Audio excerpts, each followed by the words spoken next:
अस्सलाम वालेकुम वरहमतुल्लाहि वबरकातुहू। प्यारे बच्चों, प्रीवियस जो लेक्चर में उसमें हमने पढ़ा था what are natural resources.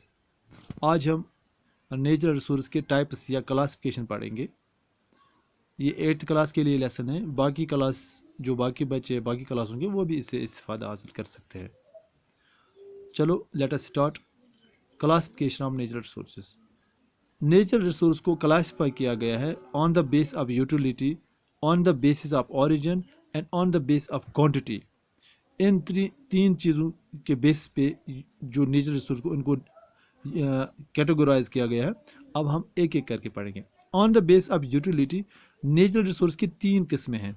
Number 1, source of food, source of raw material, source of energy. जैसे जो नेचुरल रिसोर्स है ये सोर्स ऑफ फूड भी बनता है। जो लिविंग थिंग्स है जो फूड हासिल करते हैं वो इन्हीं नेचुरल रिसोर्स से हासिल करते हैं। ये सोर्स ऑफ रॉ मटेरियल है, ये raw material source of raw material भी बनता है। जैसे हम आप जो प्लांट्स है, प्लांट्स उनमें फोटोसिंथेसिस होती है, उनके लिए रॉ मटेरियल की ज़रूरत जैसे कार्बन डाइऑक्साइड है, वाटर है, सनलाइट है। जो कार्बन डाइऑक्साइड जो वाटर या सनलाइट है एक मेन चीज़ है जो फोटोसिंथेसिस में मदद करते हैं। ये दोनों चीज़ ये क्या है, रॉ मटेरियल, लेकिन है क्या ये नेचुरल सोर्स। इसी तरह सोर्स ऑफ एनर्जी है, ये एनर्जी भी हमें प्रोवाइड करते हैं।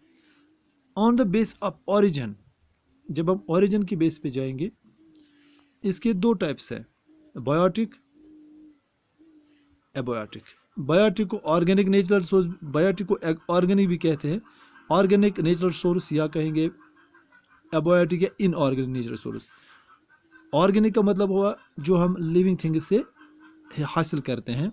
इनऑर्गेनिक का मतलब हुआ जो हम नॉन लिविंग थिंग से हासिल करते हैं। जैसे अगर हम ऑर्गेनिक पहले हम लेंगे ऑर्गेनिक, जैसे बायोडाइवर्सिटी है, प्लांट्स है, एनिमल्स है, फिशेस है, कोरल रीफ है, ये सब ऑर्गेनिक या बायोटिक नेचुरल रिसोर्स हमारे पास अवेलेबल है।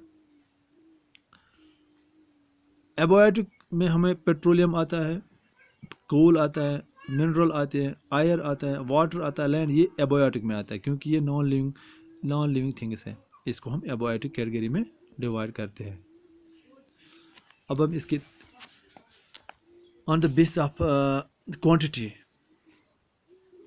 On the base of quantity natural resource को हम 2 मेन कैटेगरीज में डिवाइड करते हैं, जो एक अहम पॉइंट है। Exhaustible natural resources, inexhaustible natural resources. Exhaustible natural resource जो है ये लिमिटेड फॉर्म में होते हैं। जो एग्जॉस्टेबल नेचुरल रिसोर्स है ये लिमिटेड फॉर्म में अवेलेबल होते हैं हमारे पास। अगर हम इनको जब हम इनको इस्तेमाल में लाते हैं ये एग्जॉस्ट होते हैं, ये ख़त्म होते हैं, इसीलिए that's why they are called exhaustible natural resource. Inexhaustible natural resource जो है ये अनलिमिटेड फॉर्म में होते हैं, यानी अनलिमिटेड इन फॉर्म में होते हैं, यानी अल्लाह ताला ने इनको अनलिमिटेड फॉर्म में हमारे लिए अवेलेबल रखा है। जैसे आयर है, ये भी इनएग्जॉस्टेबल नेचुरल, ये अनलिमिटेड फॉर्म में आप जितना भी इस्तेमाल करो आयर अवेलेबल है। सनलाइट है, आप देखो सनलाइट जो है ये भी अनलिमिटेड फॉर्म में अवेलेबल है। विंड जो है ये भी अनलिमिटेड फॉर्म में अवेलेबल है, आप जितना भी इस्तेमाल करो ये ख़त्म नहीं होगा। ये एग्जॉस्टेबल नेचुरल रिसोर्स है, इसको हम फर्दर डिवाइड करते हैं 2 टाइप्स में। एग्जॉस्टेबल नेचुरल रिसोर्स है, इसको फर्दर हम डिवाइड करते हैं 2 कैटेगरीज में। एक हुआ रिन्यूएबल नेचुरल रिसोर्स, दूसरा नॉन रिन्यूएबल नेचुरल रिसोर्स। प्यारे बच्चों, जो एग्जॉस्टेबल है ये एक अहम पॉइंट है, ये आप इस पे आप थोड़ा ध्यान भी दोगे। एग्जॉस्टेबल नेचुरल रिसोर्स को हम डिवाइड करते हैं क्योंकि एग्जॉस्टेबल ये एग्जॉस्ट होते हैं, ख़त्म होते हैं जब हम इसको इस्तेमाल में लाते हैं। ये लिमिटेड इन फॉर्म, यानी बहुत लिमिटेड फॉर्म में अवेलेबल होते हैं हमारी अर्थ में। इसको हम 2 कैटेगरीज में डिवाइड करते हैं, renewable natural resources and non renewable natural resources.